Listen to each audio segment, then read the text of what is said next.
Hello students, welcome back to Hindi mirror channel. सभी students का Hindi mirror पर फिर से स्वागत है। अभी जो कंटेंट लेकर आए हैं, प्रीवियस पेपर लेकर आए हैं और आजकल हिंदी मिरर चैनल पर आपको प्रीवियस पेपर प्रोवाइड कराए जा रहे हैं फर्स्ट सेमेस्टर के और थर्ड सेमेस्टर के।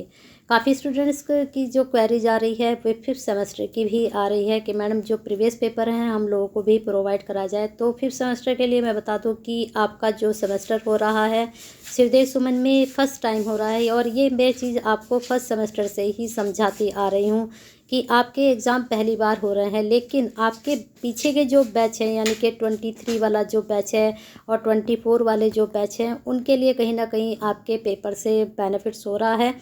तो आपके लिए मैं क्वेश्चन बैंक बना रही हूँ। जल्दी ही मैं आपके क्वेश्चन बैंक अपलोड करूँगी 4 से 5 सब्जेक्ट के। तो आप बने रहिएगा हिंदी मिरर के साथ फिफ्थ सेम के स्टूडेंट्स।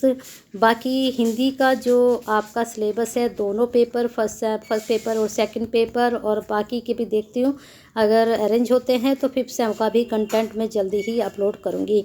इसके लिए बने रहना है हिंदी मिरर के साथ। और फर्स्ट सेमेस्टर के लिए कुछ इंस्ट्रक्शन मैं आपको बता देती हूँ कि आपका जो ये पेपर लेकर आई हूँ 23 वाला पेपर लेकर आई हूँ। 22 वाला अगर आपको पेपर देखना है तो आप इसकी प्लेलिस्ट में जाकर अपना 2022 वाला पेपर भी देख सकते हैं। और अभी आपको जो प्रोवाइड कराया जा रहा है वो 2023 का पेपर है फर्स्ट सेमेस्टर के स्टूडेंट्स के लिए। और ये पेपर आपका हम लेकर आए हैं हिस्ट्री का पेपर।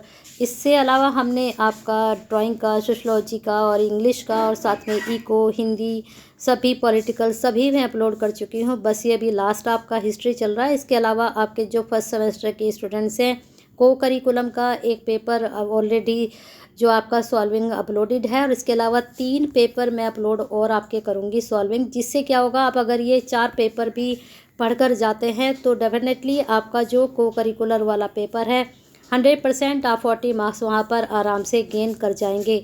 अब बात करते हैं वोकेशनल पेपर की। तो वोकेशनल में ही हमारे हिस्ट्री का पेपर जो हिस्ट्री का पेपर है वो 2022 वाला है, लेकिन इस बार जो आपको पेपर मिलेगा वह आपको पॉलिटिकल का हम प्रोवाइड करा सकते हैं। हिस्ट्री का आपको 2022 और 23 का मिलेगा।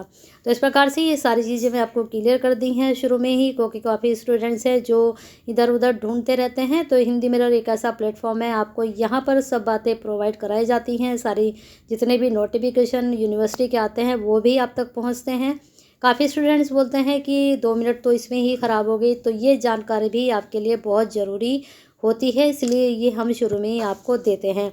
तो चलिए अब बात करते हैं पेपर की। वही पैटर्न्स, जितने सब पेपर अपलोड हुए हैं वैसे ही पैटर्न है। पेपर का नाम आपका हिस्ट्री ऑफ इंडिया और इसमें टाइमिंग पीरियड आपका रहा है जो शुरुआत से है ईयरलिस्ट टाइम्स अप टू 380 से। 3 घंटे का पेपर 75 मार्क्स का और 3 घंटे का मैनेजमेंट जरूर करके चलिएगा कि शॉर्ट क्वेश्चन आप कितने टाइम में निकालेंगे और लॉन्ग क्वेश्चन आप कितने टाइम में निकालेंगे। तो मेरा मानना है जैसे 2 सेक्शन में आपका पेपर है ए और बी, तो ऐसे ही 3 घंटे को आप डिवाइड कर लीजिए। 1.5 घंटा आप इधर दे दीजिए और 1.5 घंटा आप इधर दे दीजिए। यहाँ पर आधे घंटे में आप 3 क्वेश्चन करिए और यहाँ पर 20-20 मिनट में आप जो है अपने 5 क्वेश्चन करिए। ठीक है, किसी में 15 दे दिए, किसी में 20 दे दिए। तो ऐसे आपको ये अपना टाइम मैनेजमेंट करके चलना पड़ेगा, तभी आप पूरा पेपर सॉल्व कर पाएंगे। क्योंकि पेपर बहुत लेंदी होता है और टाइमिंग 3 घंटे कहने को बहुत है, लेकिन वो कम पड़ जाते हैं जब आप आंसर लिखने बैठते हैं।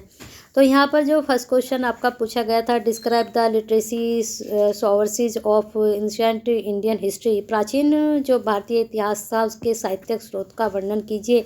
अब यहाँ पर मैं आपको जो क्वेश्चंस बताती चलूँगी, इम्पोर्टेंट क्वेश्चन भी, यानी कि एक तरह से सॉल्विंग क्वेश्चंस ही कह सकते हो आप। तो ये आपका जो फर्स्ट क्वेश्चन है साहित्यिक स्रोत, ये बहुत इंपॉर्टेंट है। 100% इसको आप ज़रूर करके जाइएगा। ये आपका क्वेश्चन लास्ट टाइम 22 में भी पूछा गया था और 23 में भी पूछा गया था। इसके बाद जो आपका सेकंड क्वेश्चन पूछा गया था, describe the main characteristics and spot find of neolithic age, जो आपका नवपाषाण काल था उसकी प्रमुख विशेषताएं एवं प्रमुख स्थल का आपको वर्णन करना है। फिर इसके बाद नवपाषाण काल भी आपका इम्पोर्टेंट है। यहाँ विशेषताएं पूछी गई, स्थल पूछा गया, हो सकता है इस बार आपसे कुछ और पूछ लिया जाए। नेक्स्ट क्वेश्चन था आपका third question, what are the factor of second urbanisation in ancient Indian, प्राचीन भारत में द्वितीय नगरीकरण के लिए उत्तरदायी कारक क्या क्या हैं? तो ये प्रश्न भी आप देख लीजिएगा। बाकी चलते हैं आगे।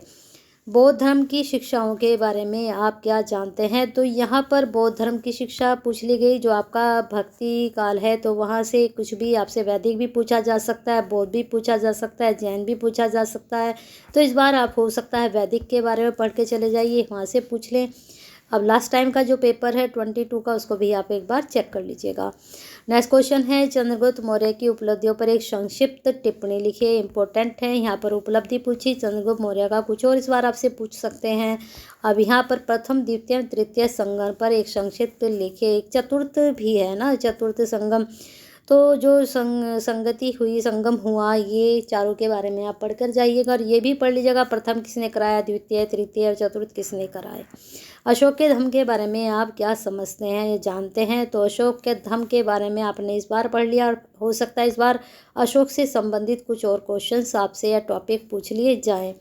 तो 7 हो गए हैं। चलिए 8 क्वेश्चन, लास्ट क्वेश्चन देख लेते हैं शॉर्ट में।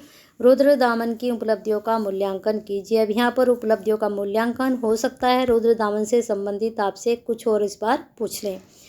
तो जो आपके टॉपिक हैं उनको आप फोकस कीजिए, उनसे संबंधित जितनी भी चीज़ें बताई गई हैं आपके सिलेबस में उसको आप पढ़ कर जाइए। सेक्शन बी की बात कर लेते हैं। सेक्शन बी में जो आपके लॉन्ग क्वेश्चन हैं वो 5 क्वेश्चन होते हैं, जिसमें से आपको 3 ही करने होते हैं। 3 क्वेश्चन 15 नंबर का, तो कम से कम 3 से 4 पेज आप ज़रूर फिल कर आइए, तभी आप 15 नंबर में से 12 नंबर तक ले पाएंगे, है ना।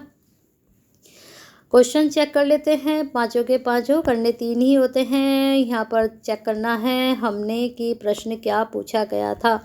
इतिहास से आप क्या समझते हैं? इतिहास की व्युत्पत्ति पर प्रकाश डालते हुए इसके क्षेत्र विस्तार एवं योग्यता को स्पष्ट कीजिए। अब देखिए सब कुछ यहाँ पर पूछ लिया गया, व्युत्पत्ति पूछ ली गई, क्षेत्र भी पूछ लिए गए, उपयोगिताएं पूछ ली गई। तो यही क्वेश्चन शॉर्ट में निकल कर आ सकता है।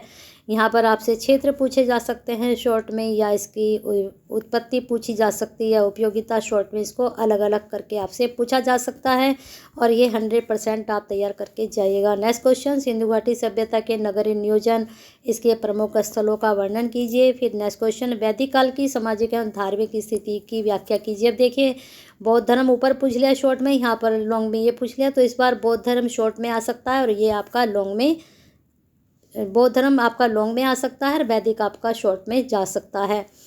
नेक्स्ट क्वेश्चन था, मगध के उत्थान के क्या कारण थे? मगध के राजवंशों का संक्षिप्त विवरण दीजिए। ठीक है, तो चलिए नेक्स्ट क्वेश्चन कितने हो गए लॉन्ग में आपके? लॉन्ग में आपके हो चुके हैं 1, 2, फिर इसके बाद 3 और 1 4। लास्ट क्वेश्चन था, सुदूर दक्षिण में चेर, चोल तथा पांडव राज्य के उदय पर प्रकाश डालिए। तो आपके ये सुदूर दक्षिण में चेर इस बार शॉर्ट में, चोल शॉर्ट में, पांडव शॉर्ट में, इस तरह से आपका ये पूछा जा सकता है अलग अलग तरीके से। तो बने रहिए हिंदी मिनट के साथ। लाइक कर दीजिए, शेयर कर दीजिए, और सब्सक्राइब नहीं किया तो वो भी कर लीजिएगा।